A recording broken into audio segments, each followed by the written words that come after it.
Bem próxima de Persépolis está a capital da província de Fars, Shiraz.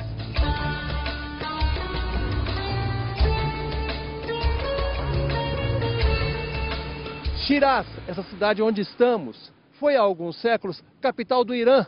E ela fica no sul do país. Aqui atrás de mim está um castelo que também era um forte do então rei Kinram. Reparem uma curiosidade. Aquela torre de lá está torta, diferentemente da torre de lá. A explicação para essa queda da torre foi que bem abaixo dela existe uma casa de banho.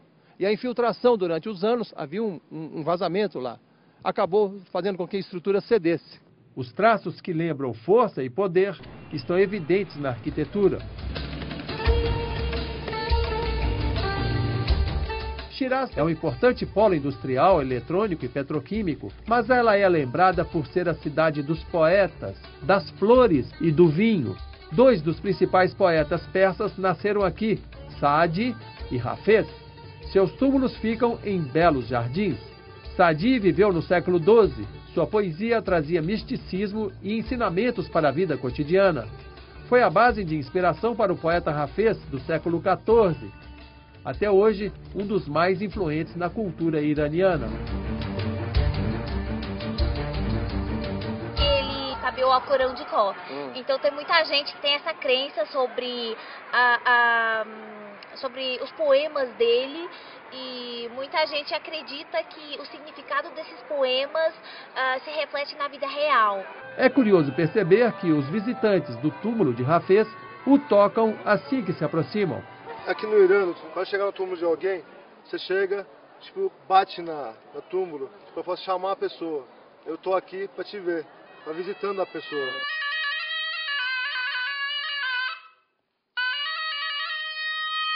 Ao lado do monumento a Hafez, há uma oficina onde artesãos produzem portas de prata trabalhadas com uma técnica de 7.000 anos, chamada Kalanzani, que significa bater com caneta, ou no caso, o prego.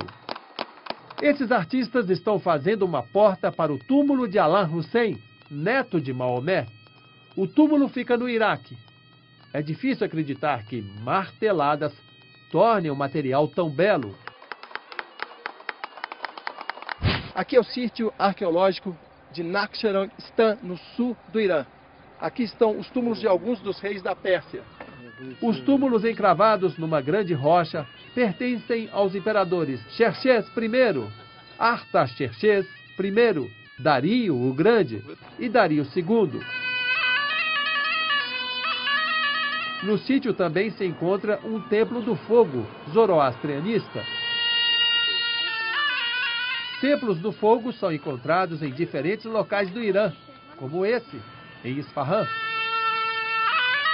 Aquele monumento atrás de mim é o monumento ao fogo de Zoroastro. Foi construído no século II. É o mais antigo monumento de Zoroastro no Irã.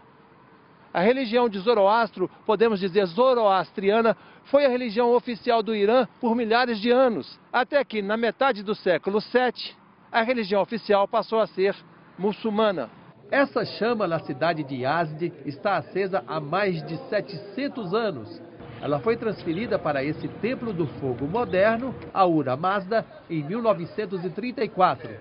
A chama é remanescente de um antigo templo zoroastrianista. Também em Yazd se encontra esse outro templo, uma torre do silêncio fúnebre. No alto ali daquele morro, onde você pode ver, existe uma coisa meio redonda.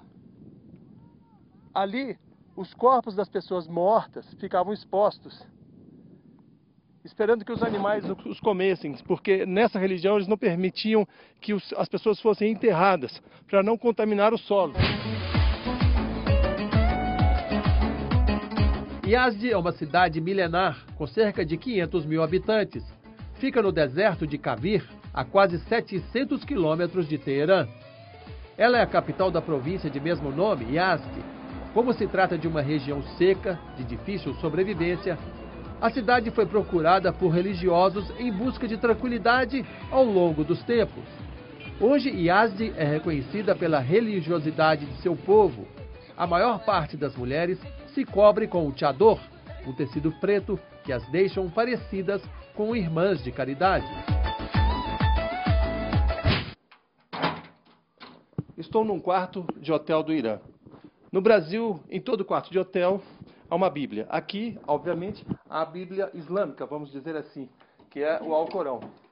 E junto com ela vem um tapete, porque os muçulmanos, eles precisam rezar, orar sobre o tapete e para fazer o ritual religioso deles. E outra coisa interessante, nos quartos existe uma seta no teto, mostrando a posição correta de onde fica Meca. Porque os muçulmanos precisam rezar sempre voltados para Meca. A arquitetura de Yazd é única. A maior parte das construções aqui em Yazd, pelo menos na parte antiga da cidade, é feita com uma espécie de barro, com barro e fibra vegetal. Eles misturam, colocam no lugar e a própria aridez do local seca isso aqui, e isso fica firme e resistente. E em muitas construções, o próprio tijolo, o tijolo é feito no local. As pessoas montam aqui e fazem o tijolo, não precisa ir para o forno.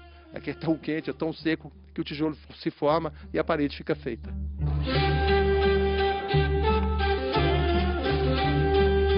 É comum encontrar nas residências e nos templos uma espécie de ar-condicionado com tecnologia milenar.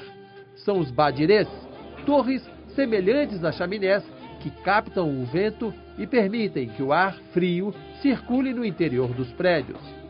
As torres são subdivididas em até 8 partes. Não há ligação entre elas, o que permite o ar descer por uma passagem e subir por outra.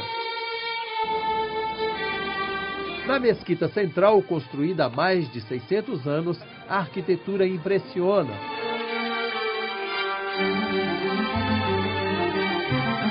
Nesta parte da decoração se encontram símbolos semelhantes à cruz suástica dos nazistas. Alguns historiadores acham que Hitler pode ter se inspirado nesses símbolos, pois ele pregava a hegemonia da raça ariana. Segundo historiadores, povos arianos migraram para essa região há milhares de anos, provenientes da Ásia Central.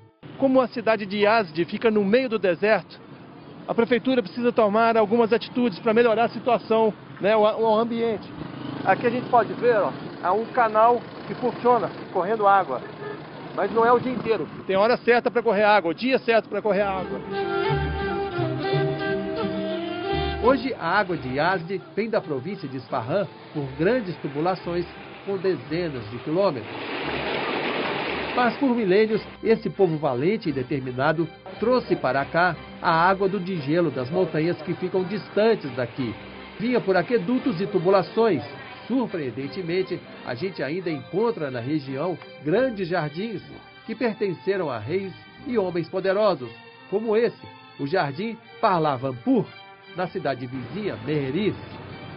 Historiadores acreditam que a paixão por jardins vem da crença de que eles seriam réplicas do paraíso. Uma cidade como Yazd, com milênios de história, tem muitas tradições, entre elas a produção artesanal de tapetes e tecidos.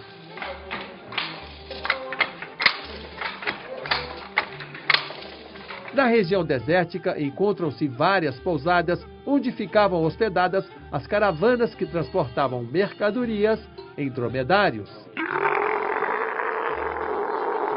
Por falar neles, não dá para vir ao deserto sem dar uma voltinha. Ao contrário do que muita gente pensa, esse animal que está aqui não é um camelo, é um dromedário. Chamar um camelo de dromedário ou vice-versa é a mesma coisa que chamar tigre de leão. Ele só tem uma corcova atrás dele. O camelo é mais comum mais no centro da Ásia. Nessa região do Oriente Médio é mais comum o dromedário. E eu vou dar uma volta nele.